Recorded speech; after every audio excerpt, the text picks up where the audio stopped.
राष्ट्रवादीचे नेते राजेंद्र हगवणे यांच्या सुनेनं आत्महत्या केली तर वैष्णवीचा हुंड्यासाठी जाच होत होता असा आरोप तिच्या कुटुंबियांनी केला आहे। पोस्टमॉर्टम रिपोर्टमध्ये वैष्णवीच्या शरीरावर काही जखमा असल्याचा उल्लेख आहे। सासू नवरा नणंद अटकेत असून त्यांना 26 मे पर्यंत पोलीस कोठडी सुनावण्यात आली आहे, तर दीर आणि सासरा राजेंद्र हगवणे सध्या फरार आहेत।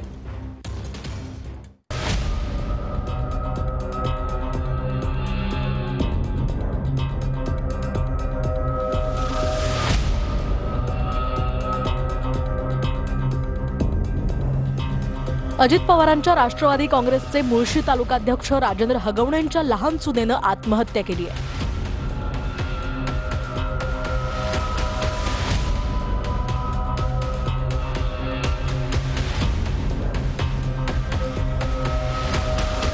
वैष्णवी यांनी राहत्या घरात गळफास घेऊन आत्महत्या केली आहे। जमीन खरेदी करण्यासाठी हगवणे कुटुंबानं वैष्णवीच्या कुटुंबाकडे 2 कोटींची मागणी केली होती। वैष्णवीनं घरच्यांच्या इच्छेविरोधात शशांक हगवण्यासोबत प्रेमविवाह केला होता।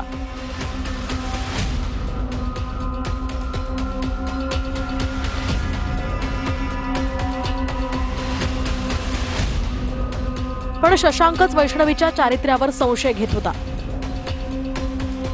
या सगळ्या कारणांमुळे वैष्णवीनं आत्महत्या केल्याचा आरोप तिच्या आईवडिलांनी केलाय। या प्रकरणी पुणे पोलिसात गुन्हा दाखल झालाय। राजेंद्र हगवणे अटक का होत नाही आतापर्यंत?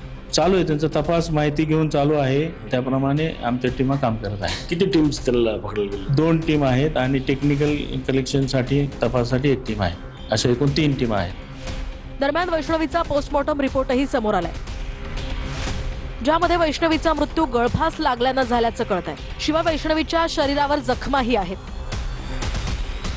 त्यामुळे वैष्णवीचा मृत्यू गळफास घेतल्यानं झाला, तिला गळफास लावला गेला असा संशय निर्माण झालाय। माझ्या मुलीला एवढा मारलेला, एवढं मार झालेलं आहे की तिची जी इथून काढून एक जागा अशी रिकामी नाही ठेवली, एवढं तिला मारलेलं आहे। आणि माझं त्यांचा आरोप आहे की त्यांनी गळा दाबूनच माझ्या मुलीला मारली। हा सगळा चाललेला हा सगळा बनावे दिवसभर तिथं उभी केली होती, दिवसभर त्या बाळाला घेऊन दिवसभर उन्हात उभी केलेली आहे। हे मला काल समजलंय की दिवसभर तिला इतक्या टॉर्चर करून करून करून जीव घेतलेला आहे त्यांनी, तर तिला न्याय मिळावा हीच आमची विनंती आहे आमच्याकडून। वैष्णवीच्या लग्नावेळी तिच्या आईवडिलांनी कोट्यावधींचा हुंडा दिला होता।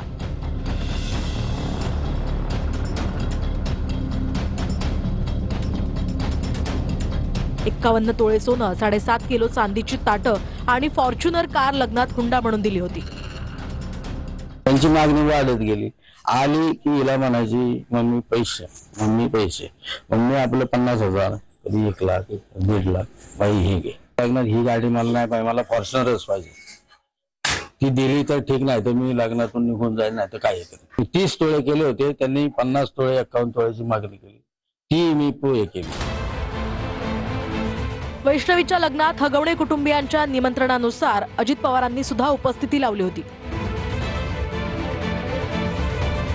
अजित पवारांच्याच हस्ते फॉर्च्युनरची चावी वधूवरांना देण्यात आली।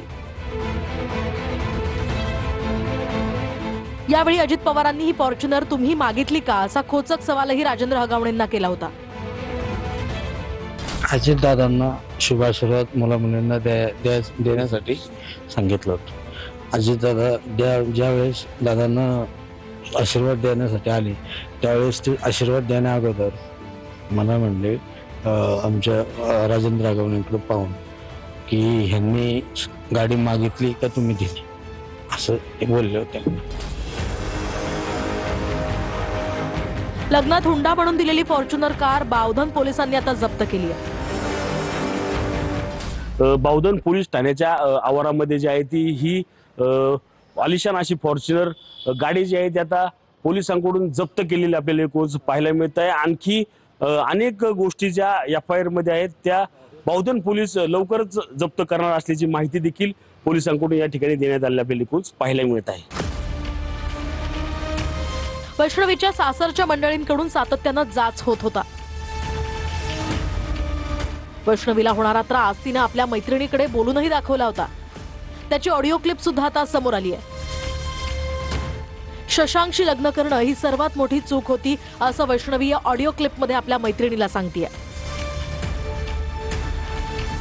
माझा नवरा, मला एवढं शॉक वाटतंय, एवढं आश्चर्य वाटतंय की माझा नवराच माझा कधी नाही झाला.